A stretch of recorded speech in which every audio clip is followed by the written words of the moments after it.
எப்படி இருக்கீங்க எல்லாரும்? எல்லாரும் நலம். ஸோ டைட்டில் வின் பண்ண பிறகு வெளில வந்த பிறகு உங்களுக்கு எப்படி இருக்கு? அதுக்கெல்லாம் முன்னாடி நான் ஒரு விஷயம் சொல்லி ஆகணும். எனக்காக நான் எதிர்பார்க்கவே இல்லை இப்படி ஒரு ரெஸ்பான்ஸ் எனக்கு வெளியில இருக்கும்னு சொல்லிட்டு. உள்ள இருந்து நம்ம எல்லாருமே அந்த ஒரு க்ளோஸ்ட் என்விரான்மெண்ட்லயே இருந்தது.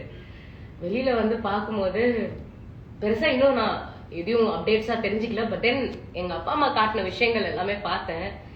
மேசிவ் ரெஸ்பான்ஸ் இருந்தது. அண்ட் உண்மையிலேயே ரொம்ப ரொம்ப ரொம்ப ரொம்ப ரொம்ப ரொம்ப நன்றி எனக்காக ஓட் பண்ண எல்லாருக்கும். ஏன்னா இத்தனை நாளா தேங்க்யூ நோட் போடல அப்படின்ற மாதிரி சொல்லிட்டு இருக்கீங்கன்னு வீட்டுல சொன்னாங்க. அதுக்கான காரணம் வந்து உங்ககிட்ட டைரக்டா வந்து இந்த மாதிரி என்னால பேச முடியணும். ஒரு 4 லைன் டைப் பண்ணி அனுப்புறது I don't think it means a lot. So நேரடியா வந்து உங்ககிட்ட நான் பேசணும்னு ஆசைப்பட்டதுனாலதான் இத்தனை நாள் நான் உங்க யாருக்கும் தேங்க்யூ நோட் போடல. Thank you very much for your love, your support. Thank you so much for accepting me. Thank you. Title win பண்ணி வெளில வந்த பிறகு உங்களுக்கு எப்படி ஃபீல் ஆச்சு? ஆக்சுவலா ஆனஸ்டா சொல்லணும்னா நான் இன்னும் அந்த மைண்ட் செட்ல இருந்து வெளியில வரல. Kind of stuck. அந்த சூழ்நிலைக்கே நான் ரொம்ப பழகிட்டேன்னு நான் நினைக்கிறேன். அங்க ஒரு கைண்ட் ஆஃப் ஒரு ஸ்ட்ரெஸ் அண்ட் ப்ரெஷர் கான்ஸ்டன்டா இருந்துட்டே இருந்தது. அந்த ஸ்ட்ரெஸ் அண்ட் ப்ரெஷர் வந்து ரொம்ப நார்மலா ஃபீல் ஆக ஆரம்பிச்சிருச்சு ஒரு கட்டத்துல எனக்கு. இப்ப என் மைண்ட்ல அது இல்ல, இது அப்நார்மலா இருக்கு. ஸோ நானே எனக்குள்ள ஒரு பேட்டில் தான் இருக்கேன்.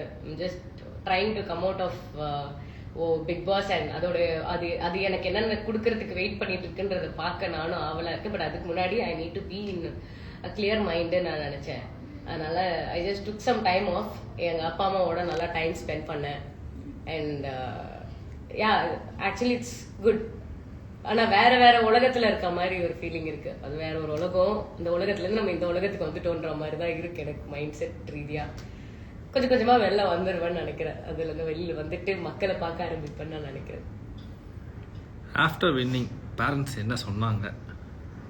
என்ன சொன்னாங்கன்னா ஆக்சுவலி சொன்னா கொஞ்சம் பயம் தான். அவங்களுக்கு பயத்துல இருந்தாங்க. ஏன்னா தெரியல, வெளியில நிறைய விஷயங்கள் வேற மாதிரி எல்லாம் பேசினாங்க ஒரு சில பேர் அப்படின்ற மாதிரி சொல்லிட்டு இருந்தாங்க.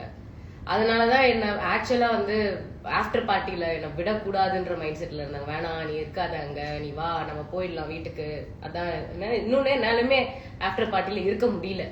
ஏன்னா டக்குன்னு ஆட்கள் அவ்வளோ பேரு எல்லாரும் என்ன சொல்றது, பாட்டு சத்தம் எல்லாரும் என்கிட்ட வந்து பேசுறாங்க. ஆனா அதுக்கான அர்த்தம் எனக்கு புரியல. ஏன் என்ன, நானே ஒரு பெரிய கன்ஃபியூஷன்லயும் லோ மைண்ட் ஸ்டேட்லயும் இருந்தேன்.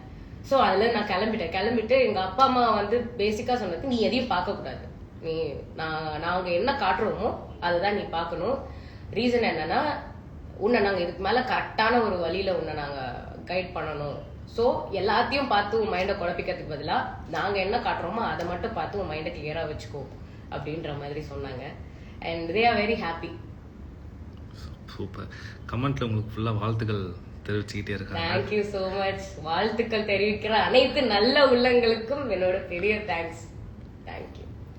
ஸோ பிபி வீட்டில் யார் உண்மையா இருந்தாங்க, யார் பொய்யா இருந்தாங்க? பிக் பாஸ் வீட்டில் ஆக்சுவலி சொல்லணும்னா 100 நாள் 106 நாளும் பொய்யா இருக்கிற மாதிரியான ஆட்கள் அங்க கிடையாது. பிகாஸ் யாருமே அவ்வளோ அப்படிலாம் நடிக்கிற தெரிஞ்ச ஆளா இருந்தா இந்த டைமுக்கு வந்து ஆஸ்காருக்கு தான் நாமினேட் ஆயிருக்கணும். ஸோ எல்லாருமே உண்மையா தான் இருந்தாங்க. They were all very focused on their game. நாம எப்படி இந்த கேமை விளையாட போறோம். ஒரு கேம்னா அந்த கேம் அணுகிறதுக்கு பலவிதமான வழிகள் இருக்கு இல்லையா. ஒவ்வொருத்தரும் ஒரு விதத்தை கையாண்டாங்க. ஸோ எல்லாருமே மேக்சிமம் உண்மையா தான் இருந்தாங்கன்னு நான் நினைக்கிறேன். யார் ரொம்ப ஸ்ட்ராங் கண்டஸ்டன்ட் நீங்க நினைக்கிறீங்க? ஸ்ட்ராங்கான கண்டஸ்டன்ட்னு பார்த்தா ஃபர்ஸ்ட் ஹாஃப்ல ஆப்வியஸ்லி இட்ஸ் பிரதீப் ப்ரோ. ஏன்னா நான் உள்ள போனப்போ ஃபர்ஸ்ட் பார்த்து இன்டிமிடேட் ஆன ஒரு ஆளே அவரு தான். ஏன்னா அவர்கிட்ட பேசினா டக்குன்னு அம்பு மாதிரி நமக்கு ஒரு ஆன்சர் வரும், சச்சக் அப்படின்னு சொல்லிட்டு. அதுக்கப்புறமா வந்து there was a good bond that got created. எனக்கு சுடிதார்லாம் ஸ்டீம்லாம் பண்ணி கொடுத்தாரு ஒரு 2-3 நாள். இதை நான் மறக்கவே மாட்டேன் ப்ரோ அப்படின்னு நான் சொல்லிட்டே இருந்தேன். ஸோ ஐ திங்க் அவர் தான் நினைக்கிறேன். ஏன்னா திடீர்னு அவர் உட்காந்து யோசிப்பாரு, என்ன ஸ்ட்ராட்டஜி போடலாம், எப்படி இது பண்ணலாம் என்கிட்ட சொல்லிட்டு வேற இருந்தாரு. பாரு அடுத்த வாரம் என்ன ஸ்ட்ராட்டஜினா உன்னை வந்து அனுப்பி எல்லாரோடையும் பழக விட்டு ஒவ்வொருத்தரையா நான் வந்து எலிமினேட் பண்ண போறேன் அப்படின்லாம் சொல்லிட்டு இருந்தாரு அவரு. So I think Pradeep bro. Second ஹாஃப்ல I would say Maya is a very strong contestant. அவங்களோட மைண்டை டீகோட் பண்ணவே முடியாது. அவங்க ஒரு she is a mystery. Super. உங்க favourite contestant? Favourite contestant obviously நம்ம உள்ள ஒரு இடத்துக்கு போறோம். நான் 30 days ஆடியன்ஸா வாட்ச் பண்ணிட்டு போயிருக்கேன். ஆடியன்ஸா நான் பார்க்கும்போது எனக்கு அந்த இடத்துல பரவாயில்லப்பா நல்லா ப்ளே பண்றாருன்னு தோணுது பிரதீப் ப்ரோ தான். So he is my favourite contestant. அவங்க இல்லாம எனக்கு ஆக்சுவலி ரொம்ப பிடிச்ச ஒரு கேம் பிளே வந்து தினேஷ் ப்ரோடுது. ஏன்னா அவர்கிட்ட நீங்க என்ன பேசினாலும் அதுக்கு ஒரு பதிலடி கிடைக்கும். திரும்பவும் ஒரு ரிட்டர்னுக்கு ஒரு விஷயம் சொல்லுவாரு. And at the same time அவர் யோசிக்கிற அனாலிசிஸ் வந்து that shows how much knowledgeable he is. அவர்கிட்ட ஆக்சுவலி அதுதான் அந்த ஒரு டாஸ்க் கொண்டு வந்தது, டைம் கால்குலேட் பண்ற டாஸ்க். அவர் அந்த டைம்ல உட்காந்து அவர் ஒரு கிளாக் ரெடி பண்ண ட்ரை பண்ணாரு. அது மூலியமா எனக்கு தெரிஞ்சது வந்து I think is a very knowledgeable person. அவருக்கு நிறைய கேம் இதெல்லாத்தையும் தாண்டி நார்மல் ஜென்ரல் நாலேஜாவே he is a very knowledgeable person. அந்த ஒரு காரணத்துக்காக I would say Dinesh bro also. Sorry. Bigg Boss வீட்ல நீங்க கத்துக்கிட்ட ஒரு விஷயம்? பிக் பாஸ் வீட்ல நான் கத்துக்கிட்ட ஒரு விஷயம் ஆக்சுவலி அந்த வீடு வந்து ஒரு செம்ம விஷயம். என்னன்னா ஒரு 15-20 வருஷத்துல என் லைஃப்ல நான் அடிபட்டு கத்துக்க வேண்டிய நிறைய விஷயங்களை அடிச்சு ஒரு 100 நாள்ல சொல்லி கொடுத்துருச்சுன்னு தான் சொல்லும். இப்போ நான் வெளியில போறப்போ வெளில இருந்து உள்ள போறப்போ நான் ரொம்ப ஒரு துருவான ஒரு ஹைப்பர் ஆக்டிவ், என்னோட மைண்ட் செட்டே இப்படி வேவா தான் இருக்கும். வேவரிங் மைண்டோட இப்படி போனேன்னா வெளில வரும்போது ஒரு காமான ஒரு மைண்ட் செட்ல ஒரு ஃபோக்கஸ்டான ஒரு நிலையில வந்தேன் நான். அதுக்கான காரணம் it's because I was kept under those circumstances, அன்கம்ஃபர்டபுளான சிச்சுவேஷன்ஸ். இதில் நான் எப்படி ஹேண்டில் பண்ணணும், இத்தனை டிஃப்ரெண்ட் மைண்ட் செட்ஸ் இருக்கிற பீப்புள் இருப்பாங்க. நாளைக்கு இவங்களெல்லாம் நான் இந்த பீப்புளை சொல்லல, பேசிக்கா நான் இன்னும் நிறைய பேரோட ஒர்க் பண்ண வேண்டியிருக்கும். இப்போ அவங்க எல்லாரையும் நான் எப்படி பார்க்கணும், அவங்க கூட எப்படி பழகணும், ஆக்சுவலி சொல்லணும்னா நல்லா சோஷியலைஸ் ஆகிறதுக்கு கற்றுக்கிட்டேன்னு நான் நினைக்கிறேன். ஐ திங்க் இது எனக்கு வெளியில நிறைய ஹெல்ப் பண்ணும். And at the same time மனசுல என்ன படுதோ அதை நம்ம பேசினா அதுக்கான பிரதிபலனை நாம அனுபவிப்போம். அது நமக்கு கண்டிப்பா கிடைக்கும்ன்ற விஷயம் எனக்கு நல்லா தெரியும். ஸோ அதான் பிக் பாஸ் வீட்டில் இப்போ நீங்க மிஸ் பண்ற ஒரு விஷயம்னா அது என்னவா இருக்கும்? அந்த வீட்டையே மிஸ் பண்றேங்க. ஆக்சுவலா நான் தான் சொன்னேன்ல, நான் இன்னும் அந்த மைண்ட் செட்ல இருந்தே வெளில வரல. எனக்கு லிட்ரலி பிக் பாஸ் குரல்லாம் க்ளோஸ் டு மை ஹார்ட். ஏன்னா அவர் நான் அவ்வளோ மோட்டிவேட் பண்ணியிருக்காரு, பார்த்துருப்பீங்க ஆப்வியஸ்லி. அவர் பேசின ஒரு வார்த்தையும் எனக்கு உள்ளுக்குள்ள போய் it created an impact. It made me do something there. அதுக்கப்புறம் கன்ஃபெஷன் ரூம் போறதுக்கு முன்னாடி ஒரு மாதிரி இருப்பேன், கன்ஃபெஷன் ரூம் வெளில வந்துட்டு ஒரு மாதிரி ஹாப்பியா ஜாலியா இருப்பேன். ஸோ அவரோட வாய்ஸ், அவர் கொடுக்குற கலாய், அந்த வீடு, அந்த டைமிங், அந்த பீப்புள், ஆக்சுவலி சொல்லணும் ஆனஸ்ட்லி ஸ்பீக்கிங் அந்த பீப்புள் அவங்க எல்லாரையுமே நான் ரொம்ப மிஸ் பண்றேன் இந்த டைம்ல. ஏன்னா அதனாலதான் நான் இன்னும் இந்த பிக் பாஸ் மைண்ட் செட்லயே இருக்கேன். அதுல இருந்து வெளில வர முடியல. பிகாஸ் எனக்கு அந்த இடம் it's started to feel like it's mind. அதான் என் வீடு, இதுதான் என் ஆட்கள், அப்படி ஃபீல் ஆக ஆரம்பிச்சிச்சு ஒரு கட்டத்துல. ஸோ அதனாலதான் it's taking a little time for me to come out of it. எபிசோட்ஸ்லாம் பாத்தீங்களா? பார்க்கல. அதான் சொன்னேன்ல, mom and dad didn't want me to see the episodes. அவங்க சொன்னது, நாங்க ஒரு சில விஷயம் காட்டுவோம், அந்த விஷயங்களை மட்டும் பாரு, அந்த விஷயங்கள் எல்லாமே பாசிட்டிவான விஷயங்கள் தான், நீ இதுக்கு மேல பாசிட்டிவான ஒரு மைண்ட் செட்ல இருக்கணும், அப்படி இருந்தாதான் நீ அடுத்தடுத்து உன் கெரியரை செட் பண்ண முடியும்னு எங்க அப்பா வந்து ஒரு நல்ல ஒரு அட்வைஸ் கொடுத்தாரு. I'm just following that. ஒருத்தன் கேட்டிருக்காங்க, தலைவி சிங்க சாங். ஆக்சுவலி அது வெளில வராம இருந்ததுக்கு உடல்நிலையும் ஒரு பெரிய காரணம். சுத்தமா உடம்பு சரியில்லை, தொண்டையும் இல்லை. பட் ட்ரை என்ன பாட்டு பாடுறது வெளியே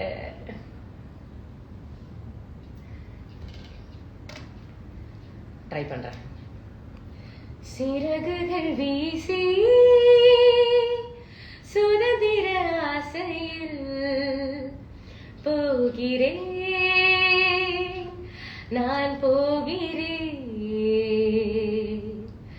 ஆசைகள் எல்லாம் எனக்கென கொண்டு, மீசைகள் எல்லாம் கனவுகள் கண்டு பொறுப்பினை தேடி பயணங்கள் இன்று செருப்புகளே சிறகுகள் என்று போகிறேன் நான் போகிறேன்.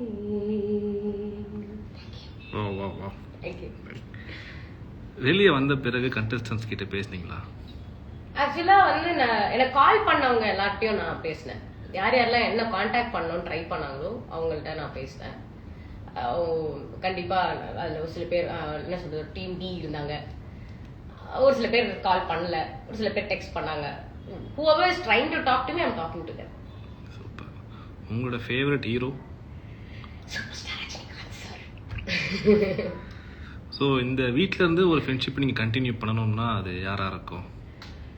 இந்த வீட்டில இருந்து ஒரு ஃப்ரெண்ட்ஷிப் கண்டினியூ பண்ணணும்னா நான் வந்து பிக் பாஸ் வாய்ஸ் தான் சொல்வேன் ஆக்சுவலி. ஏன்னா அவரோட வாய்ஸ் வந்து அது ஒரு வேற லெவல் பாண்டிங் இருக்கு என்னோட ஹார்ட்டுக்கும் அவரோட வாய்ஸ்க்கும். சம்திங் அந்த வாய்ஸ்ல இருக்கிற ஏதோ ஒரு விஷயம் என்னை வந்து ஊக்கப்படுத்திட்டே இருக்கு. ஸோ நான் என்ன நினைக்கிறேன்னா ஃபீலிங் லோ, பிக் பாஸோட வாய்ஸ் அவர் என்கிட்ட பேசின விஷயங்கள் இது எல்லாத்தையும் நான் திரும்ப போட்டு பார்த்தேன்னா நான் திரும்ப ஓகே ஆயிடுவேன் அப்படின்ற ஒரு ஃபீல் இருக்கு. I think I would want to continue my friendship with Big Boss. But yeah, everybody யாரெல்லாம் என்கிட்ட பேசுறாங்களோ அவங்க கிட்டலாம் நான் பேசலாம்னு இருக்கேன். That's it. சூப்பர். ஸோ உங்களோட அடுத்த ப்ராஜெக்ட் இல்லை அடுத்த பிளான்? முதல்ல வீட்டை விட்டு வெளியே இன்னைக்கு தான் வந்திருக்கேன். இதுக்கப்புறமா தான் இன்னிட்டு. பட் ஆப்வியஸ்லி மக்களை என்டர்டெயின் பண்ணணும். இதுக்கப்புறம் எனக்கு ஒரு பெரிய பொறுப்பு இருக்கு இதுக்கு மேல. அந்த பொறுப்பை கரெக்டா நான் அந்த விஷயத்தை யூட்டிலைஸ் பண்ணணும்னு நான் நினைக்கிறேன். அந்த பொறுப்புக்கு தகுந்த ஒரு ஆளா நான் நடந்துக்கணும்னு நினைக்கிறேன். ஸோ அப்டேட்ஸ் வரும்னு நினைக்கிறேன். ஸோ ஸ்டேஜில் வந்து டைட்டில் வின்னர் அனௌன்ஸ் பண்ணும்போது கமல் சார் கை தூக்கமோ இறக்கமோ உங்களுக்கு எப்படி ஃபீல் இருந்தது அந்த டைம்ல? ஆங்ஸைட்டி தான். படப்படன்னு ஆயிடுச்சு. ஏன்னா அது முன்னாடியே போயிடுவேன்ற மைண்ட் செட்ல தான் இருந்தேன் நான். அவ்வளவு தூரம் வருவேன்னு எனக்கு நினைக்கவே இல்லை. அவ்வளவு தூரம் வந்துட்டு ட்ராஃபிக் இவ்வளவு கிட்டக்க இருக்கும் போது ஆப்வியஸா யாரா இருந்தாலுமே அந்த ஒரு ஃபீல் வரும். அந்த மாதிரி ஒரு ஃபீல் தான் எனக்கு. என்னன்னா நான் வின் பண்ணலன்னா கூட பிரச்சனை இல்லைங்க, நீங்க வின்னர் யாருன்னு மட்டும் சொல்றீங்க அது போதும். எனக்கு இந்த டென்ஷன் என்னால ஹேண்டில் பண்ண முடியலன்ற மாதிரி இருக்கு. ஏன்னா கமல் சார் அந்த டைம்ல நிறைய கிமிக் பண்ணாரு, சொல்ல மாட்டாங்க அப்படி உள்ளலாம் போகுது, சார் எங்க சார் போறீங்க அப்படின்ற மாதிரி ஆயிடுச்சு. But actually I am really happy. ஏன்னா தமிழ் சினிமாவோட ஓஜி அவரு. ஆக்சுவலா அவரு தான் என்சைக்ளோபீடியா. அவரு என் பேர் அவர் வாயால சொல்லி அவரு எனக்கு நிறைய விஷயங்கள் அட்வைஸ் பண்ணி அந்த விஷயங்களை நான் வீக்கெண்ட்ல கேட்டு அது மூலியமா நானே என்ன நிறைய விதங்கள்ல என்ன மோல்ட் பண்ணிக்கிறதுக்கு அவர் ஒரு பெரிய காரணம். So forever grateful to Kamal sir. Thank you. So மக்களுக்காக என்ன சொல்றது? மக்கள் எனக்காக நீங்க இவ்வளவு தூரம் நீங்க சப்போர்ட் பண்ணுவீங்க நான் எதிர்பார்க்கவே இல்லை. ஏதோ ஒரு இடத்துல ஏதோ ஒரு குடும்பத்துல எங்கேயோ வளர்ந்த ஒரு பொண்ணு எனக்கு என்ன பிடிக்குமோ பிடிக்காதோ அப்படின்ற ஒரு மைண்ட் செட்ல தான் நான் ஷோக்கு வந்தேன். ஏன்னா எனக்கு தெரியும் நான் கொஞ்சம் எல்லா விதங்கள்லயுமே வித்தியாசமா தான் நான் யோசிப்பேன். ரொம்ப மற்றவங்களோட நடவடிக்கையும் என் நடவடிக்கையும் வித்தியாசமா தான் இருந்திருக்கு சின்ன வயசுல இருந்து. ஒரு வேலை என்ன எல்லாரும் பிடிக்காதுன்னு சொன்ன மாதிரி பிடிக்காதுன்னு சொல்லிருவாங்களோ அப்படின்னு ஒரு தாட் இருந்தது. ஆனா அப்படி இல்லை. மக்கள் எல்லாரும் எனக்கு உங்களுடைய அன்பை வாரி வழங்குறீங்க. அது எனக்கு ஆக்சுவலி சொல்லணும்னா கனவு நிஜமான மாதிரி இருக்கு. நான் எனக்கே தெரியாம என்ன அறியாம நான் கண்ட ஒரு கனவு இன்னைக்கு நிஜமா என் கண்ணு முன்னாடி நிக்கிற மாதிரி இருக்கு. இத்தனை பேர், இத்தனை ஓட்டு, ஐயோ சீரியஸ்லி ட்ரீம் கம் ட்ரூங்க. Thank you very much. உங்க எல்லாருக்குமே நான் நன்றி கடன் பட்டிருக்கேன். உண்மையிலேயே ஓட் பண்ண ஈச் அண்ட் எவ்ரிபடி நான் உங்களுக்கு எல்லாம் பெரிய நன்றி கடன் பட்டிருக்கேன். அதை எப்படி செலுத்த முடியும், திரும்ப செலுத்த முடியும்னு எனக்கு தெரியல. கண்டிப்பா உங்க எல்லாரையும் என்டர்டெயின் பண்ணிட்டே இருக்கணும். அந்த வகையில நான் வந்து நான் ஒர்க் பண்ணணும்னு நான் நினைக்கிறேன். சரிப்பா அர்ச்சனா அப்படின்ற ஒரு பொண்ணு நிறைய நல்ல விஷயங்கள் பண்றாங்க, நல்ல ப்ராடக்ட்ஸ் கொடுக்குறாங்க, பார்க்கும்போது நல்லா இருக்கு அப்படின்னு நீங்க எனக்கு இந்த இடத்த கொடுத்ததுக்கு ஃபீல் பண்ணாத அளவுக்கு நான் நடந்துப்பேன் நான் நினைக்கிறேன். And I want to entertain you guys. அதுக்கான விஷயங்கள்ல நான் இதுக்கு மேல கான்சென்ட்ரேட் பண்ணலான் இருக்கேன். Thank you very much for your love and support and it really means a lot. வார்த்தைகளே இல்லை சொல்றதுக்கு. Thank you so much. வாழ்த்துக்கள், நன்றி. தேங்க்யூ.